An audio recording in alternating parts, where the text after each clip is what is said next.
খুব সুন্দর, কি ভালো।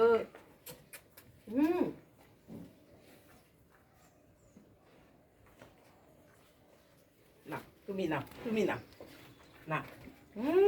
বাহ বাহ বাহ, খুব ভালো, কি ভালো। আরো আছে তো, দেবো তো। না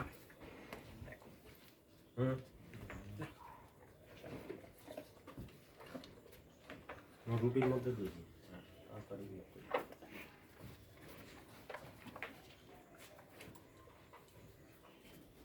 দাঁড়াও, আরো আছে, আরো আছে, দিচ্ছি। দাঁড়াও দাঁড়াও দাঁড়াও, দাঁড়িয়ে থাকো, দাঁড়িয়ে অপেক্ষা করো।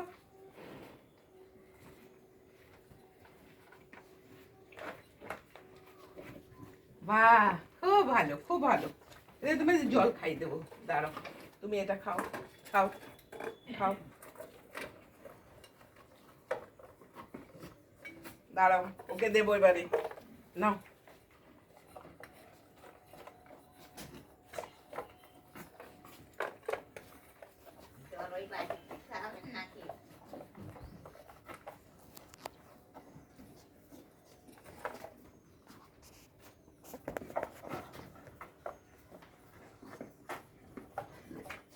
ছোটবেলাতে আমি গরু যত্ন করেছি, ছোট ছোট আমাদের গরু ছিল, ভয় পেতাম না, ছোট বাচ্চা ছিল। কিন্তু দীর্ঘদিন পর এরকম এই এসে খুব ভালো একটা অভিজ্ঞতা সঞ্চয় করলাম, খুব ভালো লাগলো। তা দীর্ঘদিন তোমার তো আরেকটা খাটাল আছে শুনেছি, সেটা কত দূরে? ও, সেখানেও দেখি যদি পারি একদিন যাওয়ার চেষ্টা করব, অনেকটা দূর তো। তো খুব ভালো লাগলো। তা আপনার এই গরুগুলো স্নান টান সব করান তো? হ্যাঁ, এরা তো সবসময় ঘরেই থাকে। হ্যাঁ, হ্যাঁ। আর এই বাইরে তো এদের বাঁধার কোনো উপায় নেই। শহরে তো এটাই অসুবিধা, সেই জন্য বিভিন্ন সোসাইটি আছে যেখানে গরু সব রাখা হচ্ছে। সেখানে ওদের ওই গোবরটাও অনেক রকম কাজ করা হয়, কিন্তু গরুর যে ধরুন এত রকম। তুমি এটাও খেয়ে নেবে নাকি? এটাও তুমি রাখবে না? না, পঞ্চগব্য দিয়ে অনেক ভালো ভালো ওষুধ হয়। আর হ্যাঁ, ঘরের ঘি যে তৈরি করা হয় গরুর ইয়ে থেকে, সেটাও খুব ভালো এবং উপকারী। খুব ভালো লাগলো। হ্যাঁ হ্যাঁ হ্যাঁ হ্যাঁ হ্যাঁ, ঘি তৈরি হয়। আমিও যে গরুর দুধ নিই আমাকে দিয়ে যায়, তো আমি সেই গরুর দুধ থেকে ঘি তৈরি করি।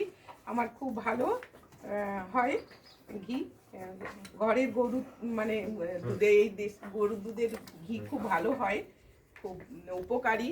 এবং আমরা যে পঞ্চগব্য থেকে বিভিন্ন রকম ভালো ভালো ওষুধ তৈরি হয় এবং প্রচুর উপকারী। আমি আমাদের গুরুদেব এসেছিলেন গোবিন্দজি মহারাজ, তো একবার ওই গো সেবা কেন্দ্রে কিছু বলবেন বলে সেখানে গিয়েছিলাম। খুব ভালো লেগেছিল, অনেক কিছু অজানা জিনিসও সেখানে জানতে পেরেছিলাম। তো আজকে এসে খুব ভালো লাগলো। জয় শ্রীকৃষ্ণ। আমার আরও পরবর্তীকালে আসার ইচ্ছে থাকলো, যদি সুযোগ পাই অবশ্যই আসবো। দেখে যাবেন। মুখে করবে না, মুখে করবে না, পেছন দিকে দিয়ে মালাটা দুই করে যদি দাও তো দিয়ে দে। থাক না তো